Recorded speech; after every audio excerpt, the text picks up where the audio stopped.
Why were you born in this body, not another? The Buddha's answer. Chapter 1. The Big Why Me? Is our birth just chance? Some questions follow us for a long time. One of them begins quietly in childhood and returns in moments of silence. Why was I born like this? In this body, this family, this life? We don't always ask it out loud, but it lives inside us. A boy with a sick body might ask, why me? A girl born into poverty or into war might ask the same. Even someone with wealth and health may still feel a strange emptiness and wonder, why this life? Some people say it's all chance, that life is a random game, like dice rolling across a table. Others say it's genetics. Our body and mind come from DNA, passed down like a script. Some say a God decides everything, who is born where, with what face, with what future. But if you stop and feel deeply, these answers often don't touch the real question inside us. The question is not only about science or outer cause, it's personal. It's about meaning. It's about a life that feels like mine, even though I didn't choose it. This question isn't new. Long ago, thinkers in many cultures struggled with the same puzzle. Some saw life as chaos. Others saw it as fixed destiny. But the Buddha offered something different. He didn't give a magical answer. He pointed to something we can observe, something not outside us, but within our own actions and mind. He spoke about karma, not as superstition or punishment, but as a natural pattern of cause and result. He said, beings are owners of their actions, karma, heirs of their actions. They originate from their actions, are related to their actions, and have their actions as their refuge. It is action that distinguishes beings as inferior and superior. This doesn't mean we are blamed for everything. It means our actions, what we do, say, and think, leave traces. Those traces don't disappear. They shape what comes next, sometimes in ways we don't remember, but that still echo in this life. Think of it like this. A tree grows where a seed once fell. The fruit today comes from a planting long ago. In the same way, the life you have now didn't appear from nowhere. It is part of a long stream of causes. Some causes are recent, from this life. Some are deeper, from before this body. But they all connect. They don't decide everything, but they shape the conditions. The Buddha never said we are controlled like puppets. He said we are participants in this unfolding. So when we ask, why was I born in this body? We are asking about the results of actions we cannot fully see. Some people ask, if this is true, why can't I remember anything before this life? It's a fair question. Memory is like a candle. It only lights what's near. But causes go far back, even when we don't see them.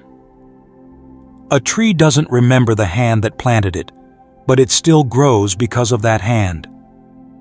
This question, why me, doesn't need to be answered with guilt or blame. It can be met with curiosity and with care. It can open the door to understanding that life is not a punishment, not a reward, and not an accident.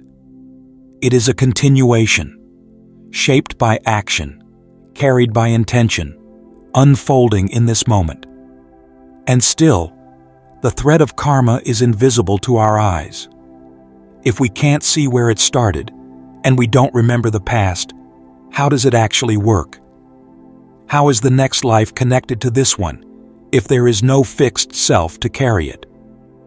These questions ask us to look deeper, not only into karma, but into the nature of mind itself.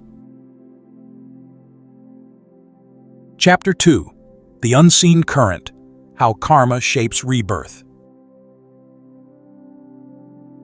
The question of why we don't remember past lives, if our actions truly shape our present, is a natural one. If something I did long ago led me to be born in this body, with this mind, in this family, why can't I recall it? This question is honest, and it's not a weakness to ask it. In fact, it's the doorway to understanding something much deeper than memory.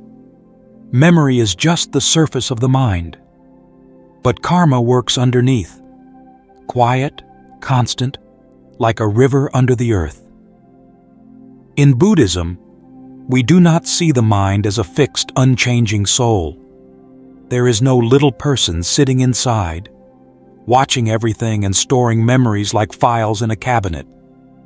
The mind is more like a stream, changing, moving, always flowing. One moment gives rise to the next. One thought becomes another. One life becomes another. The Buddha often compared this process to a flame. Imagine lighting one candle with another. The second flame is not exactly the first, but without the first, the second could not exist. This is how rebirth happens. One life gives energy to the next. It's not the same person jumping from body to body, but the stream of causes and conditions continues. Later Buddhist teachings gave us a very useful image for this, something called alaya vijñāna, or storehouse consciousness. You can think of it like the deep layers of the mind, where all past actions leave their trace, not as clear memories, but as seeds. Each action, each choice, plants a seed in this ground. Some seeds are small and dry. Some are strong and full of energy. These seeds don't vanish. They remain inside the stream of consciousness, carried forward from moment to moment, life to life. When one life ends, it doesn't simply stop. It's more like a wave rolling into the next. The strongest karmic seeds, the ones we've watered the most through our habits, emotions, and intentions, are the ones that rise up at the end. These seeds pull the stream of consciousness forward. They shape where we're born, what body we receive, what kind of mind we carry into the next life. This is not punishment or reward. It's not decided by a god or by luck. It's a process. Just like planting a mango seed will never grow a chili plant. Certain kinds of actions will grow into certain kinds of experiences. It is not random, but it is also not rigid. But still, a common query arises. If so much of our present life is shaped by past karma, then how much freedom do we really have? Are we just carried by the stream, helpless? Do we have any say in who we become? This is a powerful question. And it brings us to something subtle and beautiful: the balance between the past and the present. Karma is not a trap. It is a pattern. But patterns can shift. Streams can change direction. What matters most is not only what seeds were planted before, but also which ones we choose to water now. Some people are born into difficult lives. They face pain, fear, or hardship from the start. Others seem to receive ease and comfort early on. But what we do in response to our life, that is where karma is being made in real time. And that is where our freedom lives. Even if you don't remember your past, you can feel its effects. You may feel drawn to certain things. You may have fears or dreams that don't seem to come from this life. And while we don't need to force explanations, we can start to see how this life is not a blank page. It's more like a story that began before and now continues with our hands on the pen. To live wisely is not to control everything, but to understand cause and effect. To see that the mind is not a solid rock, but a living stream. And within that stream, right here and now, you have the ability to choose how you move forward, what kind of thoughts you entertain, what kind of words you speak, and what kind of intentions you plant. So even if you don't remember your past lives, you can still understand the law behind them. And you can live in a way that shapes a different future, not just for you, but for those around you. Karma is not about guilt or blame. It's about seeing clearly how actions leave traces, and how each moment offers a chance to plant something new. Chapter 3. Karma versus Fate. Are you a puppet or a creator? There is a quiet fear many people carry, though they may not say it out loud. It sounds something like this. Maybe everything in my life is already set. Maybe no matter what I do, it won't change anything. In moments of despair, we might look at our past, our habits, our pain, and think, is this all just my karma? Is it too late to be different? This is the edge where the profound concept of karma often gets misunderstood, where it starts to feel more like fate than freedom. But the Buddha never taught karma as fate. Fate says things are fixed. Karma says things are moving. Karma, as we began to explore, is not about some invisible hand forcing your life into a shape. It is about causes and conditions. It is about action and result. It is about what we do, intentionally, and how those actions leave traces. And most of all, it is about how we are still shaping the next moment, right now. The Buddha put it clearly. By oneself is evil done. By oneself is one defiled. By oneself is evil left undone. By oneself is one purified. Purity and impurity depend on oneself. No one can purify another. This is not a burden. This is freedom. Because the moment you understand that karma is not a sentence handed to you from the past, but a living force that you interact with through every choice, something changes. Suddenly, this breath matters. This word matters. The intention you set in this small moment, it matters. You may be carrying old karma, patterns, tendencies, echoes of past choices, but you're also planting new seeds. A kind word, a quiet restraint, an honest act. These are not small things. They are karmic causes. They are part of what builds the future. This is why the present moment has power. It's not just something we pass through. It's a turning point. Even in difficult conditions, we still have the freedom to choose how we respond. And this power to choose, even in a small way, is where transformation begins. This idea resonates not only in Buddhism, but even in Western traditions. The Stoics, for example, taught that we cannot control everything that happens, but we can always choose how to meet it. So yes, you may be born into certain conditions because of past karma, into a particular body, family, culture, with certain traits and limits.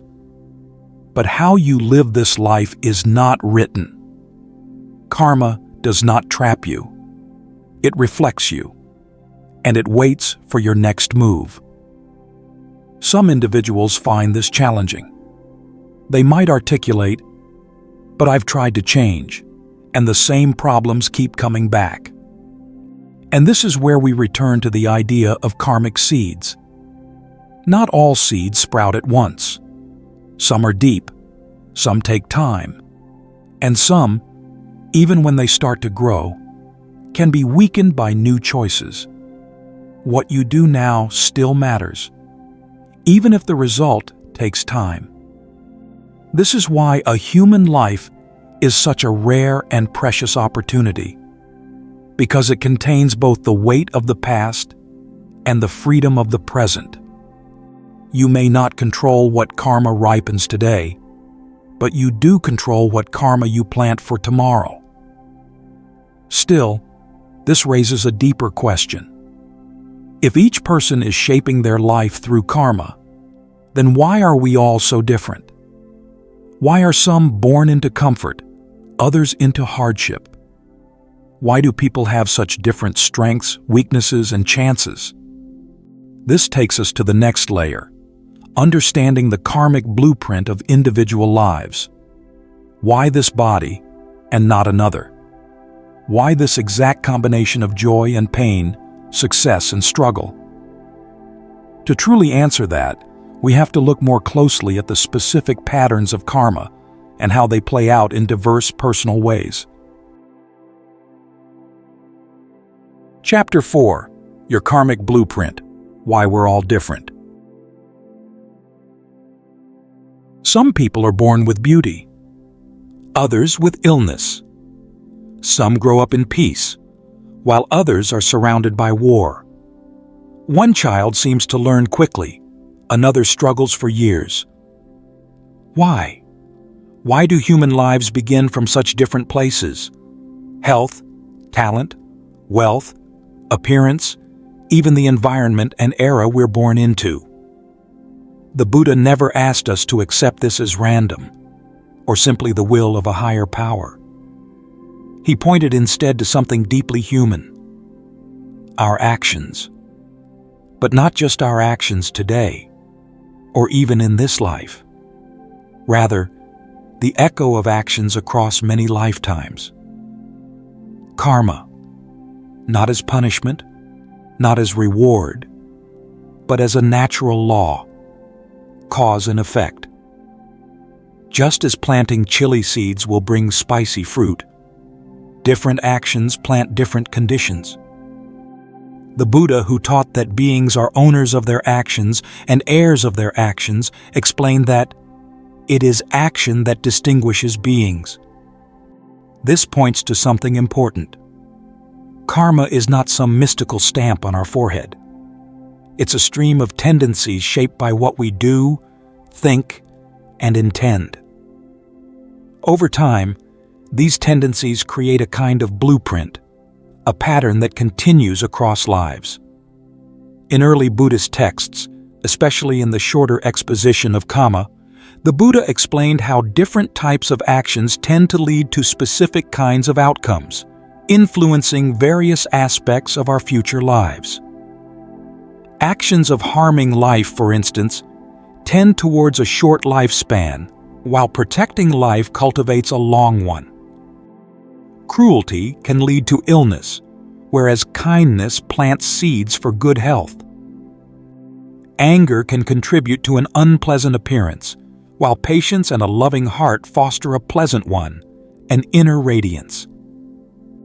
Envy can lead to little influence, but rejoicing in others' success cultivates respect. Similarly, stealing or miserliness can ripen into poverty, while generosity leads to abundance. And neglecting wisdom may result in dullness, whereas diligently seeking it cultivates clarity and sharp intellect. It's not a rigid rule book. Karma isn't math. You can't say one lie equals one broken leg. But over many lifetimes, patterns form. And these patterns create the conditions we're born into, not as punishment, but as resonance. Our lives reflect the habits of the mind and heart we've cultivated over time. That's why two people can be born in the same hospital, on the same day, but grow up into lives that barely resemble each other. One might live with chronic illness, One might have sharp intelligence but struggle emotionally. These differences aren't about worth or blame. They're about karmic tendencies. Seeds planted long ago, now bearing fruit. And it's not just individual karma. The Buddha also taught about collective karma. When groups of people engage in certain actions together, wars, movements, systems of oppression, or kindness, these collective choices shape the shared world they live in. That's why some societies thrive in peace, while others seem caught in cycles of suffering. Just like a forest grows from the seeds scattered by many trees, a culture grows from the actions of many minds. When we understand this, something begins to shift. We stop comparing ourselves with resentment or shame. We stop wondering, why wasn't I born like them? And start to see that we are the fruit of many causes. It brings a kind of peace. Instead of blaming our parents, our birth country, or some imagined curse, we see that life is part of a much longer journey. And more importantly, it's still unfolding. Our blueprint may be shaped by the past, but it is not locked. This also invites compassion for ourselves and others.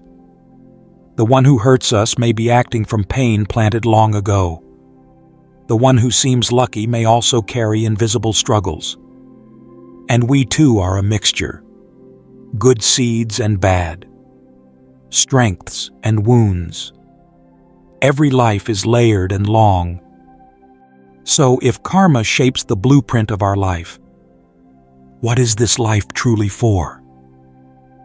Is it just a stage to act out old patterns again and again? Or is there something deeper we can realize? Something that can free us? Not just from blame or pride, but from the whole cycle of cause and effect. Is it possible to live in this body, with all its conditions, and still wake up beyond it? That question points us towards something even more profound. Chapter 5. The Human Potential. Purpose and the Path to Freedom. Most people at some point pause and wonder, what is all this for? This body, this life, with all its pain and beauty, what does it mean? Is there a deeper purpose? Or are we simply moving from one moment to the next, carried by causes we don't understand? This is not a modern question. Even during the Buddha's time, people wrestled with it. But unlike many philosophies that settle for comfort or explanation, the Buddha offered something different, something clear and real. He didn't give a final answer in the form of a belief, but showed a path that could be walked and tested in one's own life. A path that begins with seeing the preciousness of being born as a human being. In Buddhist teachings, to be born human is rare. Not rare like winning a prize, but rare in the sense of balance. Human life is neither too comfortable nor too painful. We are not lost in the dullness of instinct, like animals, and we're not stuck in overwhelming bliss or suffering, like beings in other realms. We are right in the middle, aware enough to reflect, yet vulnerable enough to care. In this middle ground, transformation becomes possible. We can see our suffering and its causes. We can choose. We can grow. That's what gives this life its real value. Not status, not wealth, not intelligence, but the potential to understand, to free the heart from ignorance, craving, and fear. It's the only realm, according to the Buddha, where full awakening is possible. But to make use of this chance, we must first understand how to live well. This is where karma, the natural law of cause and effect we've been exploring, becomes more than a theory. It becomes a guide. Once we see that every intention plants a seed, we stop blaming others for our suffering.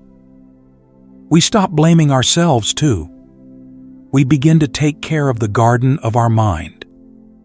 we realize that our actions, big and small, are shaping not only our future, but our present moment.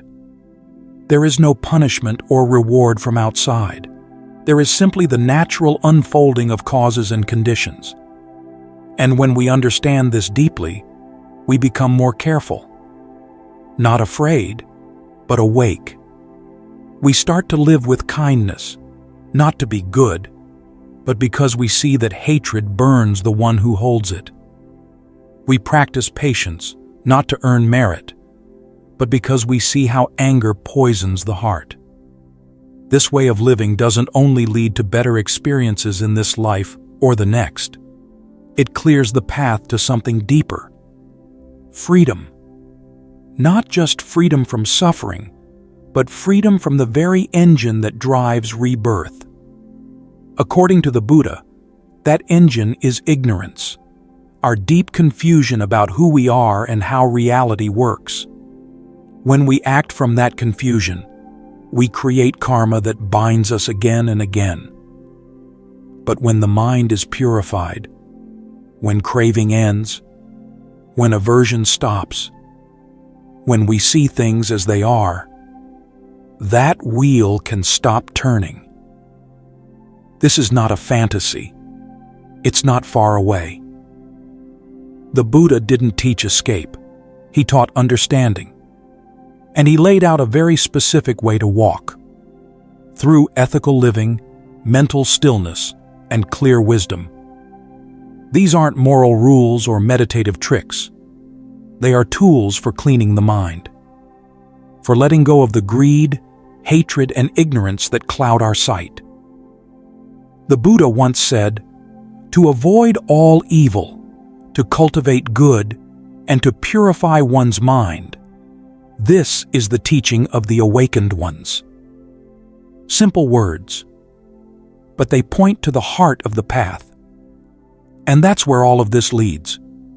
Not to a perfect life, not to control, but to peace. A peace that isn't dependent on conditions.